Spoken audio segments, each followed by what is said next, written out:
They say if we'll only avoid any confrontation with the enemy, he'll forget his evil ways.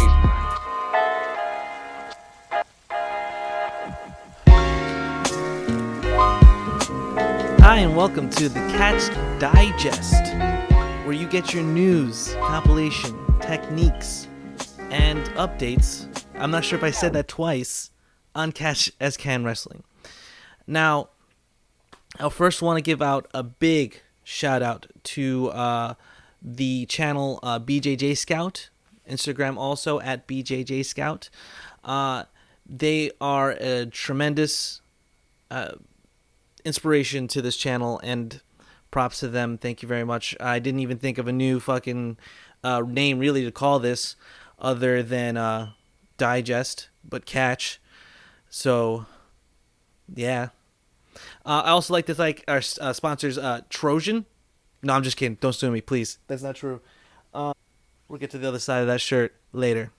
So, I understand BJJ Scout is anonymous, and I understand his want for anonymity. Flame wars on the internet, outrage mobs, and the idea that, maybe a non-biased viewer for the speaker, like non-biased for the speaker, may help them. But this is my channel, Golden Ruffian. Fuck it.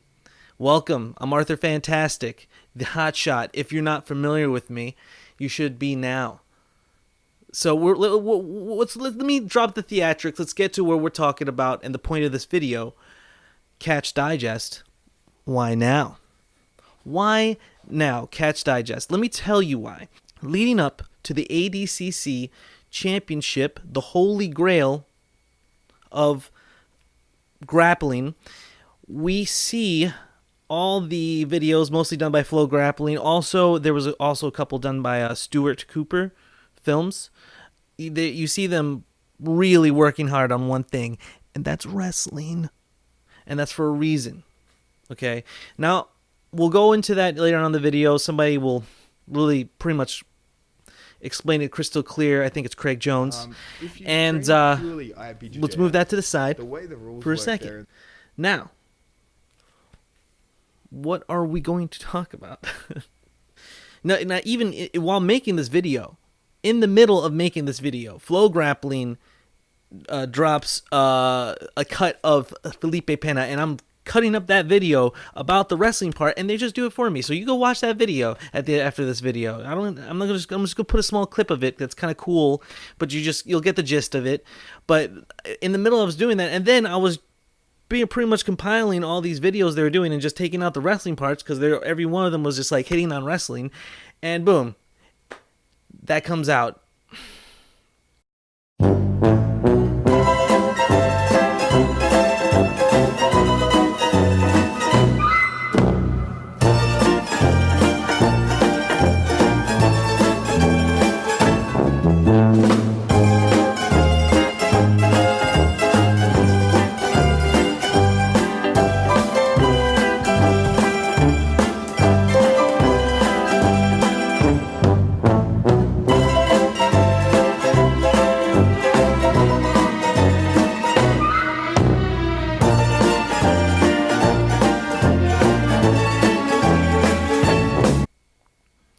So, they see, I thought I was the only one seeing it. They see it. It seems like everybody sees it, saws it, sees it.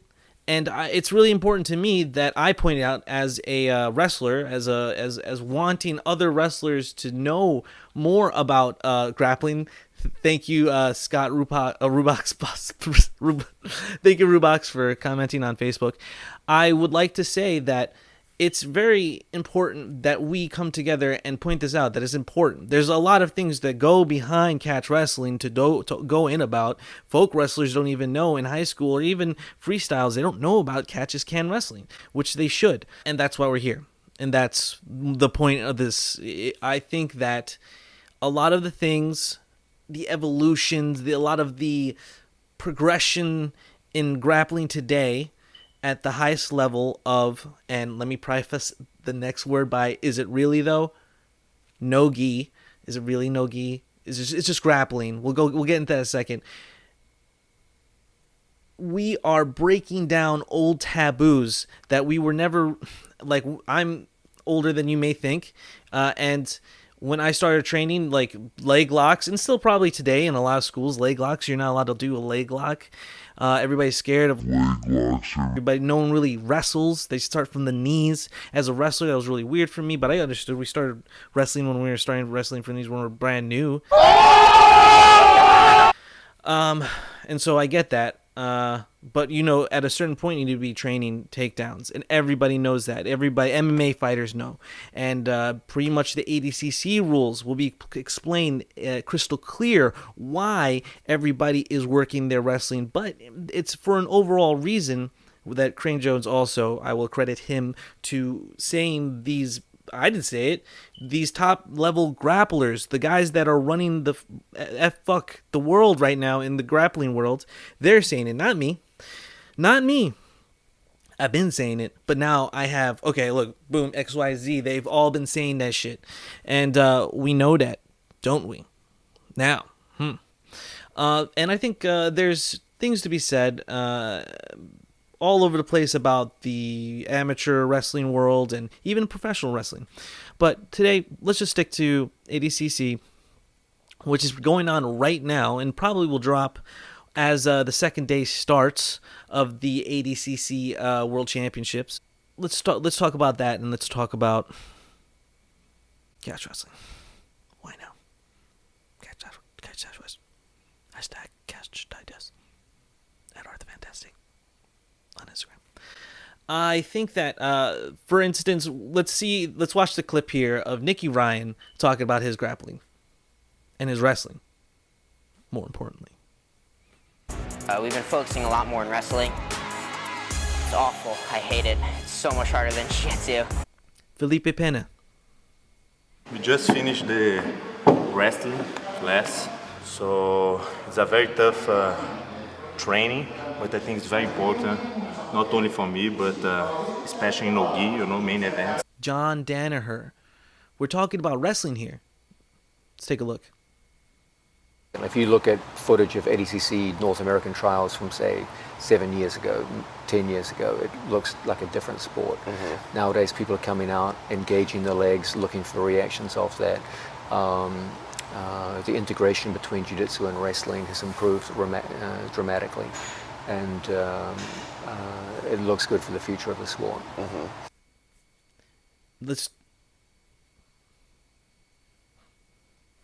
I always liked no-gi. Learning wrestling here really helped me to go to the next level in my no-gi grappling. Craig Jones. You know what I think, and I think even Danaher said this, I think the next big wave in jiu-jitsu will be driven from jiu-jitsu athletes with legitimate wrestling skills. Because what's going to happen is there's going to come an ADCC where a guy with legit wrestling skills is going to come along and destroy the competition. Not destroy him, but submit him, but just expose a huge hole we all have in jiu-jitsu. And ADCC, the rule set allows wrestling to be exploited, but no one's quite done it yet. You know what I mean? And I think someone's gonna come along, kill everyone with wrestling. And the wrestling jiu-jitsu game's still being figured out, because there's that, what wrestling moves can we use safely that we won't get submitted doing? And I think that'll be the next big jump in jiu-jitsu. Craig Jones. If you train purely IBJJF, the way the rules work there and the way everything's structured, it guides towards a certain style of grappling. And that style of grappling, I think, is not good for MMA. That's a style of grappling where guys are going to just lay on their back and stay there for a long period of time, right? If you train for ADCC, I think in the context of those rules, they drive similar things to MMA. You don't want to end up on bottom. If you get on top, you got to hold the guy down. Whereas in IBJJF, if you get on top, the guy's going to just comfortably stay on the ground. ADCC guys are going to be more likely to try and stand back up.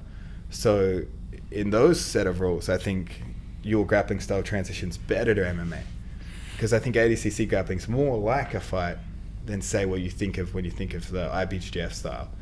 And ADCC forces a lot of wrestling exchanges. So all of that stuff would be better for MMA. Craig Jones. Yeah, I think heel hooks were the meta game. I think a lot of people have already pointed out that they think wrestling is probably going to become the next meta, but I would probably be more specific. I think the next meta will be people playing wrestling style off of their butts, so that when they say they pull guard or something, they're not going to lay flat on their back and look for De La Hiva, reverse De La Hiva, maybe half guard or Z guard. They're probably going to be playing sit-up guard and really aggressively chasing arm drags and using their opponent's forward momentum to elevate. Is Craig Jones talking about this? Okay guys, I'm here today with Hudson Taylor. Hudson, in my opinion, is the best wrestler that I ever trained in my life. And he's transitioning wrestling to Jiu-Jitsu very, very well. Guys, this guy, he's 3 times All-American in Division 1. And he holds the top 5 best pin record in the entire history of college Division 1. And then I convinced him to start doing Jiu-Jitsu. He started training at Marcellus. Then 2 months later, he had never done Jiu-Jitsu before. He did the Pan Am's no-gi as a blue belt, and he won the double gold in the adult division. Then 6 months later, he did the World's Adult as a blue belt with gi, and he won his division. And then another 6 months later, he won the World's no-gi as a purple belt in the adult division. So very, very impressive. As Bernardo said, I mean, I feel really comfortable coming up, wrestling up into my opponent, and so I started trying to play the butterfly guard and in here, but for whatever reason, I never felt as able to be attacking my opponent, and so where I landed was sort of this position here. So, and the reason why I really like this is 1, I can drive off of my back foot really easily, and 2, this leg can come like a windshield wiper, right? No, and I can see already it's very hard to approach, I don't know from where I would start here to try to pass, and I know that you're going to go for the double leg, so where should I start, Drive off of my back leg, I'm going to windshield wipe, come to this knee, and just try to drive into you. Or maybe that foot comes up, even better, right? Then I'm going ankle pick. The only thing that will ever happen to me here is if I'm not getting that right pressure, maybe you'll start to retract and move away, in which case I'm just coming up to my knees, and now I'm trying to really snap you down so that I get to a front headlock. Oh, whoa, I noticed there's a lot of flow grappling videos here that I'm using. You're welcome. Flow grappling, you're welcome. In no-gi, it seems like it's kind of imploding. That's why I say imploding. The game was out here. It's becoming more dense and smaller around leg locks and takedowns. And leg locks and wrestling. We have a comment here, basically. So it's catch wrestling? It's become... See, there's a lot to talk about when it comes to grappling and wrestling, and specifically catch wrestling. That's something that a lot of people don't understand. I'll be going through it, the history, everything like that, over the course of the next couple of months, and hopefully I'll have it keep going. DDoS does some great stuff on this. There are a whole bunch of channels that do some great things, talking about the many different levels and exchanges that have really shaped jiu-jitsu as it is today. Catch wrestling is what folk wrestling and freestyle wrestling is based on. There's so much to go into, and there's a lot of catch wrestlers today. For instance, Harry Kimura. Harry Kimura.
And a lot of great MMA fighters, as we know, are wrestlers. So I'm going to leave you with a little bit of John Danaher as he talks about some wrestling, you know, there's just so much video on this sort of thing. Arthur Fantastic, at Arthur Fantastic on Instagram, Twitter, whatever you like. I'm there at Arthur Fantastic. And this is Catch Digest. Subscribe, like, comment, and I will see you. Peace.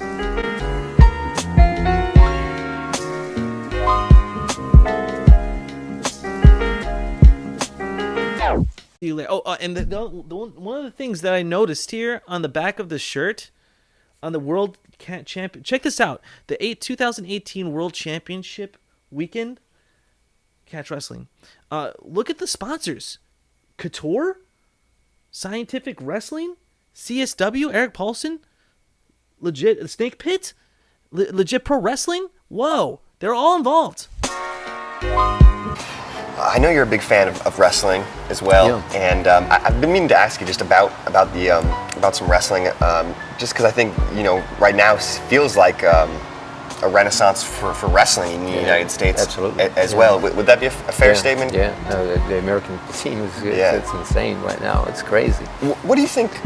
I don't know. Do you have any insight or any idea of maybe what caused that? Because you had, I believe, 2017 they were the team champions, and then just last year Kyle Dake and David Taylor finally realized their full potential. Of course, Jordan Burroughs is still on the team. Of course, Kyle Snyder is still racking up gold medals. I mean, this is an extremely impressive. Very, very, very impressive. I still think that Eastern European countries have a greater depth in wrestling. Like their number 10 guy is still better than our number 10 guy. Gotcha. And that's an important consideration because depth is very, very important when you're building infrastructure. But America hasn't had success like this in a long time. And in fact, this may be even unprecedented in terms of the international success that America's getting. I don't believe I'm the right person to ask as to why this is happening, because I think you'd have to go to the Olympic training centers in Colorado and ask there. They'd have a much better idea. But it's undeniable that this is going on, and it's a thrilling time to be watching American wrestling right now.